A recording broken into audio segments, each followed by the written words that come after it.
Il l'a gaspillé. Il lui a fait faire une Jean-Claude Van Damme, une JCVD, une Michael Jackson. Attendez, je vous explique pourquoi le défenseur de Bilbao fait un grand écart devant Lamine Yamal. Lamine Yamal reçoit le ballon, mini feinte de frappe, décalage sur l'extérieur, vous voyez le défenseur est debout face à lui sur ses appuis.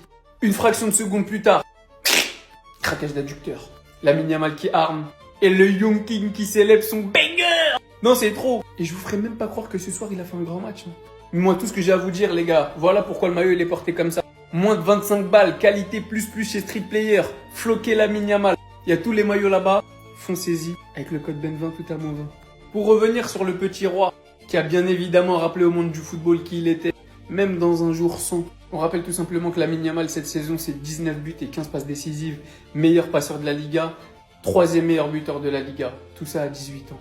Et en tapant le badge pour bien rappeler qu'il est barcelonais et qu'il le restera jusqu'à la fin de la saison. Alors oui, aujourd'hui, c'était clairement pas un match de foot de sa part. Et c'est ça la marque des grands joueurs.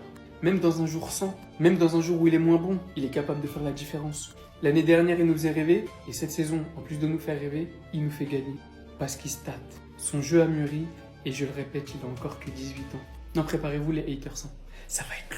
On vous a dit de relancer les débats en fin de saison. Encore une fois aujourd'hui, et que le football devient plus simple avec ces deux joueurs sur le terrain. Le petit était silencieux au départ. Aujourd'hui, on va vraiment commencer à parler sérieusement pour le Ballon d'Or. Ce qui semble être un match piège pour le Barça à l'extérieur. Contre Bilbao dans un match partagé statistiquement parlant. Jusqu'à la 68e minute.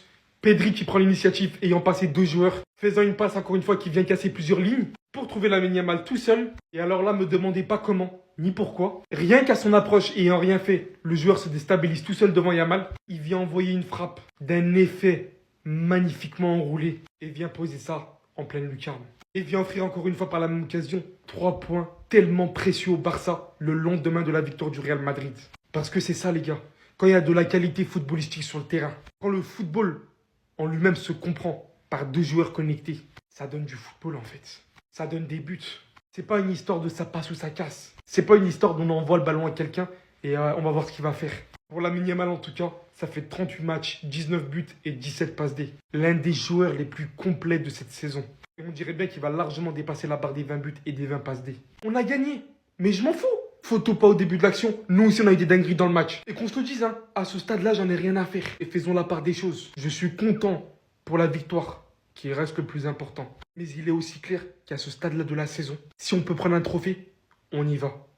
Quel que soit le prix qu'il en coûte. Parce qu'au bout d'un moment, on ouvre les matchs du Real Madrid, on essaie de voir Vinicius faire des arcs-en-ciel échouer. En disant qu'on se le dise, il n'y a plus rien à voir depuis un moment. Alors quelle que soit de la manière, si c'est un tapin ou une pépite de Valverde en dehors de la surface, à ce stade-là, je prends tout. Je veux juste pas terminer avec une putain de saison blanche les gars, même si je sais que ça va arriver. Parce qu'au bout d'un moment, il y en a marre. On fait que d'endurer. Tout ce qu'on a en fin de saison, c'est Aurélien Tchouaméni qui commence à mettre des buts à la Toni Kroos sur ses derniers matchs. Qui est déjà très bien, hein. Ça fait plaisir. Voilà, des milieux de terrain qui prennent des initiatives, qui sortent de ce qu'ils savent faire généralement. Mais mis à part tout ça, on est juste là à attendre la fin de la saison. Parce qu'on sait qu'on est nul, voilà. Parce qu'on sait, et encore plus avec Mbappé. Avec Mbappé qui est absent, voilà.